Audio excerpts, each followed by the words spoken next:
Bonjour et bienvenue à tous dans ce premier chapitre de la formation AFT.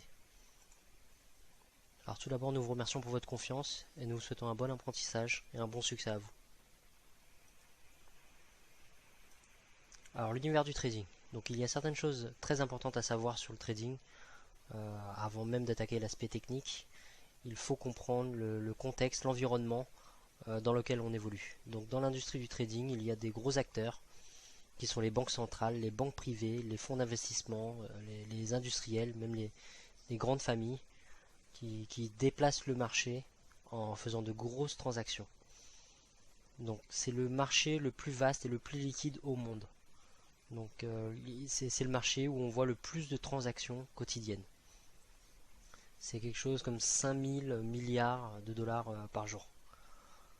Donc les différences entre le marché du forex, des devises, et la bourse traditionnelle.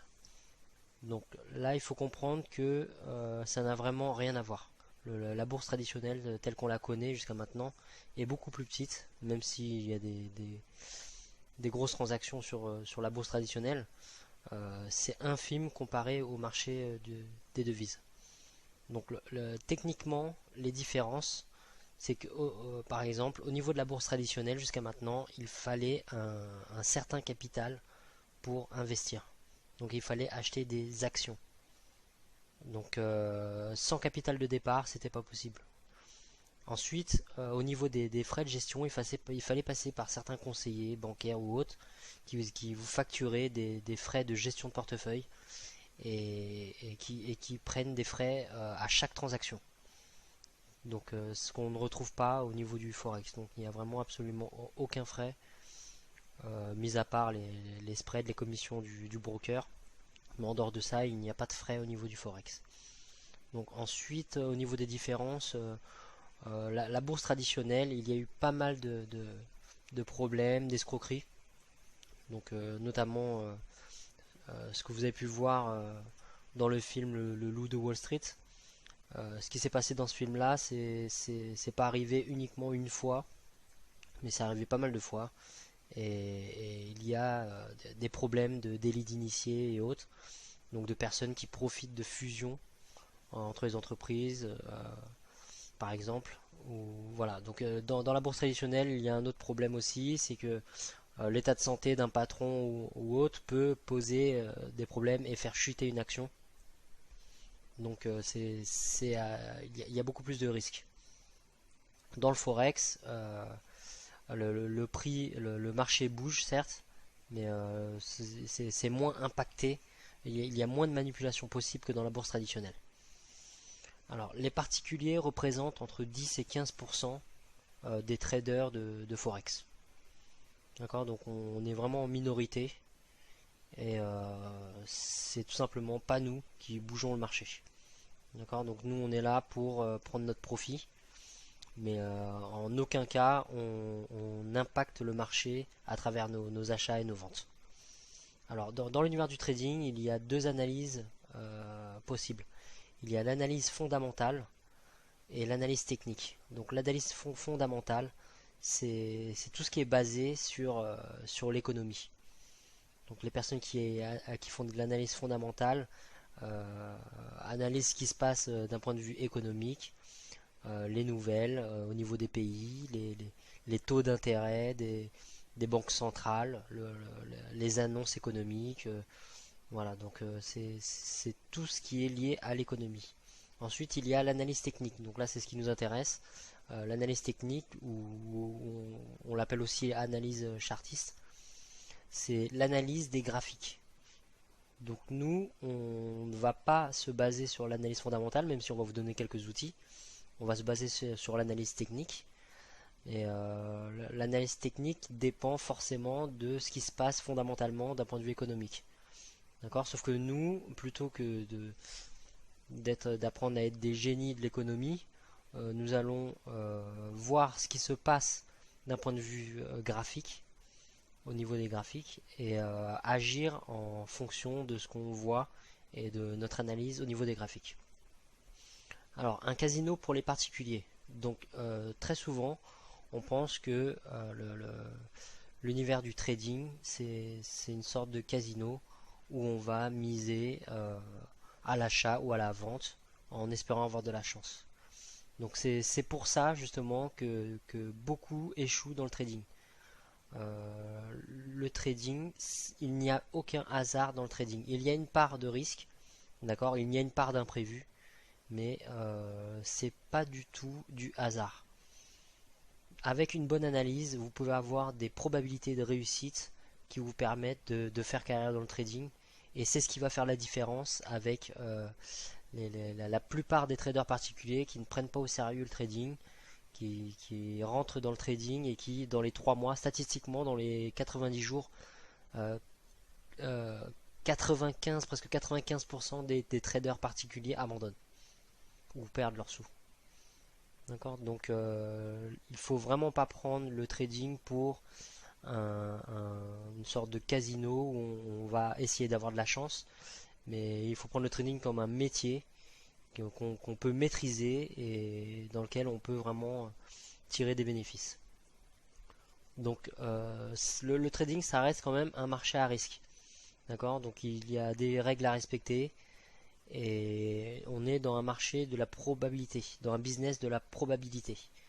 D'accord. Donc il faut être bien conscient que ce qu'on peut gagner, on peut le perdre aussi vite si on fait n'importe quoi.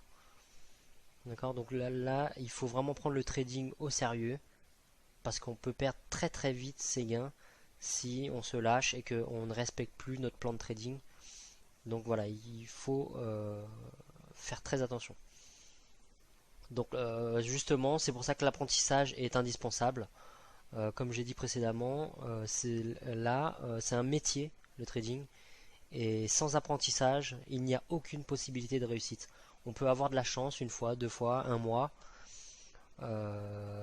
mais à long terme, la chance ne peut pas durer.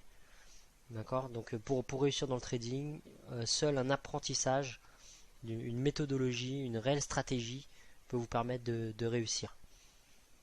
Alors l'apprentissage ne suffira pas, hein. Il y a aussi un aspect psychologique à prendre en compte, qu'on va en venir dans le point suivant. Mais votre discipline, votre patience va jouer énormément dans les résultats de vos trades. Alors j'ai mis passer de proie à prédateur. Alors pourquoi j'ai mis ça? Quand on arrive dans l'univers du trading, on est en présence de l'élite mondiale de la finance. Vous avez des salles entières de personnes qui sont payées pour analyser le marché, qui travaillent pour des banques, qui travaillent pour des fonds d'investissement et qui sont là du matin jusqu'au soir, du lundi au vendredi, pour faire faire des profits à la banque ou à leur compagnie.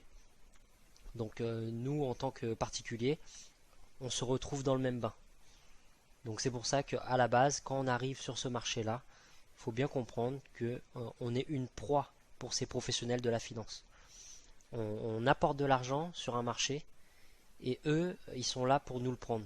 Donc nous, il faut qu'on passe de proie à prédateur et qu'on se mette dans un mode où nous allons aussi prendre l'argent de ceux qui sont sur le marché. Donc c'est pour ça que j'ai mis que c'était une guerre constante. C'est tous les jours, même si vous ne tradez pas tous les jours, l'argent passe des mains d'une compagnie, d'une société, d'une banque à une autre et il est préférable d'être dans le bon sens, bien sûr.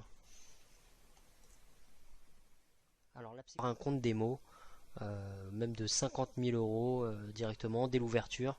La plupart des brokers le proposent et il y a une raison derrière tout ça. Donc le broker, il a bien étudié son business plan. Si il n'y avait pas de compte démo, on mettrait en jeu tout de suite de l'argent réel et bien sûr, qu'est-ce qui arriverait? On perdrait cet argent très très vite. Et une fois qu'on a perdu de l'argent réel, on n'a vraiment pas envie de recommencer ou redéposer de l'argent. Donc pour le broker, c'est pas une bonne opération parce que vous allez venir faire un premier dépôt, perdre vos sous et ne plus jamais recommencer. D'accord. Donc le premier objectif du broker, c'est de vous donner un compte démo pour que vous ayez un peu un goût du trading sans avoir mis en jeu votre argent réel. Alors bien sûr, son objectif pour la suite, c'est que vous déposiez des vrais sous. Mais dans un premier temps, il va vous laisser essayer avec un compte démo, voir un petit peu comment ça marche. Donc ça aussi, il y a des intentions derrière tout ça. Il vous donne un compte démo et en général, qu'est-ce qu'on fait au début? On prend pas au sérieux le compte démo. On met des sommes qu'on ne déposerait pas en réel, d'accord? On met 50 000 alors qu'on ne déposerait jamais 50 000 sur un compte réel. Donc le fait de déposer 50 000 sur un compte démo, ça c'est très vicieux parce on va pas prendre en compte le compte de la même manière que si c'est un compte réel. Et ça, c'est la première erreur que font tous les débutants. Donc un compte démo, il faut absolument se comporter avec un compte démo de la même manière qu'avec un compte réel. Parce que vous allez prendre des mauvaises habitudes avec le compte démo et arriver avec le compte réel, vous allez reproduire les mauvaises habitudes et perdre vos sous. D'accord? Donc le problème du compte démo, donc il y a des avantages bien sûr, c'est de pouvoir s'entraîner sans impliquer de l'argent réel. Mais le problème du compte démo, c'est que la plupart du temps, il va vous donner de très mauvaises habitudes. Je vous donne un exemple, on l'a tous fait à nos débuts. On va lancer des trades avec des gros lots, juste pour voir ce que ça donne. Donc on veut voir des gros résultats, on veut pas voir des petits sous, on veut voir ce que ça donne avec des gros lots et on veut voir des gros résultats. Et bien souvent, ce qui se passe, c'est que bien sûr, parfois on gagne et psychologiquement, ce qui se passe, c'est qu'on va retenir les trades qui sont bons et on va zapper les trades qui ne sont pas passés. Et on va retenir les bons trades qui nous auront donné de l'adrénaline. Et on va souvent se baser sur ces bons trades en se disant, bah voilà, j'y arrive, j'arrive à faire des gros sous avec le compte démo, donc j'ai plus qu'à mettre de l'argent réel. Et souvent, ce qui se passe quand on met de l'argent réel, les mauvais trades, par contre, là, vous êtes obligé de les prendre en compte. D'accord? Donc, il y a des différences de spread aussi selon les brokers. Donc, entre le compte démo et le compte réel, il y a souvent des différences. Bon, c'est pas le spread qui va changer les choses, mais bon, c'est pour vous dire qu'il y a certains aspects qui sont différents quand même entre le compte démo et le compte réel. Donc, je vous ai parlé de l'adrénaline qu'on recherche en montant les leviers et en prenant des trades, des gros trades avec des gros lots. Donc voilà, c'est vraiment à éviter. Prenez les lots en fonction du compte et déposez sur votre compte démo la somme que vous auriez déposée en réel. D'accord? Donc si vous voulez commencer avec 500 euros, prenez un compte démo de 500 euros et lancez des lots qui concordent avec le money management de votre compte. D'accord? Donc votre compte démo est à considérer comme un compte réel et donc il faut considérer votre compte de trading comme n'importe quel compte professionnel de n'importe quel business. D'accord? Donc si c'est un magasin de chaussures que vous avez, considérez votre compte de trading comme votre stock. D'accord? Voilà, donc le compte démo, faites bien attention, respectez ces règles et vous allez pouvoir progresser sans prendre de mauvaises habitudes.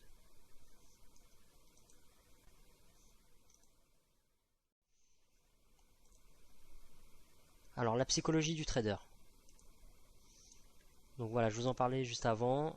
Donc l'aspect psychologique est extrêmement important pour réussir dans le trading. On peut avoir la meilleure technique, la meilleure stratégie du monde. Si on n'a pas de discipline et si on n'est pas patient, on ne peut pas réussir. Donc en plus de la technique que vous allez apprendre, il va vous falloir beaucoup d'implication et d'entraînement. Parce que ça ne vient pas du jour au lendemain de déchiffrer les graphiques, de comprendre ce qui se passe sur le marché, ça n'arrive pas du jour au lendemain. Donc c'est avec le temps et c'est avec de l'entraînement que vous allez petit à petit habituer vos yeux à reconnaître les différents indices et utiliser les outils que nous allons vous offrir. Alors sur le respect des règles, donc, ce qui est très important dans le trading, c'est de comprendre qu'il y a des règles à respecter et que si on ne respecte pas ces règles-là, on peut tout perdre. D'accord? Donc la nature humaine est faite de manière à ce que nous, on aime transgresser les règles, mais dans le cas précis du trading, c'est vraiment quelque chose à ne pas faire. Donc il faut se discipliner et il faut apprendre à respecter les règles absolument. Donc surpasser l'aspect émotionnel. Donc dans le trading, il n'y a rien de pire que de trader de manière émotionnelle. D'accord? Donc ça c'est une des raisons de l'échec des traders particuliers, c'est ceux qui tradent de manière émotionnelle. Donc ils regardent un graphique, ils regardent ce qui se passe et ils agissent de manière émotionnelle. Le prix grimpe, j'achète. Le prix chute, je vends. Ouais, donc c'est vraiment ce qu'il ne faut pas faire. Et on va en parler par la suite, mais pour éviter de trader de manière émotionnelle, il faut avoir un plan de trading bien établi et s'y tenir. Donc à partir du moment où on a un plan bien précis, on n'a plus de raison de trader de manière émotionnelle parce qu'on sait comment réagir, on sait ce qu'on attend au niveau du marché et donc on ne se laisse pas guider par nos émotions. Donc il faut savoir rater des opportunités. D'accord. Donc souvent dans le trading, ça nous est tous arrivé d'être énervé parce qu'on avait vu juste et on n'a pas pris le trade et finalement c'est passé. Donc voilà, il faut pas s'en vouloir, faut savoir rater les opportunités. On ne peut pas attraper toutes les opportunités sur le marché. Personne ne fait ça. Donc voilà, il faut juste se dire que c'était l'opportunité d'une autre personne et puis on aura nos opportunités aussi. Il n'y a que ça, des opportunités. Donc voilà, donc ne vous en voulez pas si vous loupez des opportunités, ce n'est pas grave du tout. Donc il faut accepter les pertes. Dans le trading, c'est pas évident, mais il faut accepter parfois de- de- d'avoir tort, tout simplement, d'accepter de perdre, d'accepter d'avoir faux au niveau du trade, et parce qu'on ne peut pas avoir 100% raison. Comme je vous ai dit avant, c'est un business de probabilité. Donc nous, ce qu'on va faire, c'est qu'à partir de notre analyse, on va trader dans le sens le plus probable. On va essayer d'avoir 70%, 80%, 90% juste, mais il reste toujours un pourcentage de possibilité d'échec. D'accord? Donc vous avez toujours 10%, 20%, 30% de possibilité d'échec. Même si vous avez respecté votre stratégie, même si tous les éléments de votre méthodologie sont là, il peut arriver que le trade ne passe pas. D'accord? Donc il ne faut pas s'en vouloir non plus. C'est normal. Même les meilleurs traders du monde perdent des trades. Et voilà, il faut pas rester là-dessus. Il faut pas se bloquer à cause de trades perdus. Et juste respecter son plan et passer à la suite. Alors, j'ai mis cupidité égale échec. Dans le trading, ça aussi, hein, la cupidité, c'est un aspect émotionnel.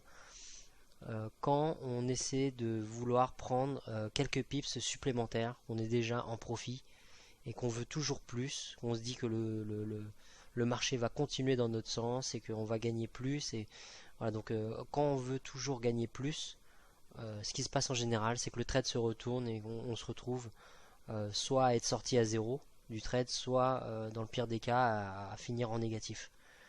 Donc il faut vraiment bannir cet aspect émotionnel dans le trading, la cupidité, parce qu'elle vous joue des tours et en étant trop cupide, on finit par perdre alors qu'on était en profit. Donc il n'y a rien de pire dans le trading que d'être dans une position en profit et de voir votre profit s'évaporer et pour finir finalement en négatif. Et pour finir, donc les résultats, vous les obtiendrez avec du temps. D'accord? Donc aucun trader n'a jamais réussi du jour au lendemain par chance. Donc donnez-vous du temps pour l'apprentissage, pour votre entraînement. Et petit à petit, vous allez devenir de plus en plus efficace. Vos trades vont avoir de meilleurs résultats au fur et à mesure. Donc fixez-vous, enfin ne vous fixez pas de date limite, ne vous pressez pas. Même précédemment, le trading c'est un métier. Et si vous voulez réussir à long terme, à vous créer un revenu régulier, vous allez forcément devoir passer par un plan de trading. Le plan de trading va vous éviter de trader de manière émotionnelle, d'accord? Et il va vous permettre aussi d'appliquer vos stratégies et votre méthodologie de manière précise, sans jamais rien laisser au hasard. Ok. Donc dans les prochains chapitres, on va vous montrer de manière précise comment vous créer un plan de trading. Et voilà, donc c'est ce qui va vous permettre de réussir petit à petit à augmenter votre capital malgré les pertes que vous allez rencontrer, parce que c'est inévitable, hein. Vous allez forcément avoir des pertes au fur et à mesure de vos trades, d'accord? Mais votre plan de trading va vous permettre de continuer de grossir votre capital, de vous créer un revenu malgré les pertes justement, d'accord? Donc ce plan de trading va vous permettre aussi d'apprendre à être régulier dans vos trades et attendre certaines choses par rapport à votre méthodologie et ne pas trader n'importe quand, dans n'importe quel sens, en comptant sur la chance. D'accord? Donc voilà, donc le plan de trading c'est extrêmement important et c'est vraiment un des facteurs clés pour réussir dans le trading. Alors, composer ses intérêts. Donc, l'avantage des intérêts composés, pour ceux qui sont déjà dans des business en ligne, RevShare ou autre, vous connaissez la puissance des intérêts composés. Dans le trading, c'est exactement la même chose. D'accord? Donc, les intérêts composés,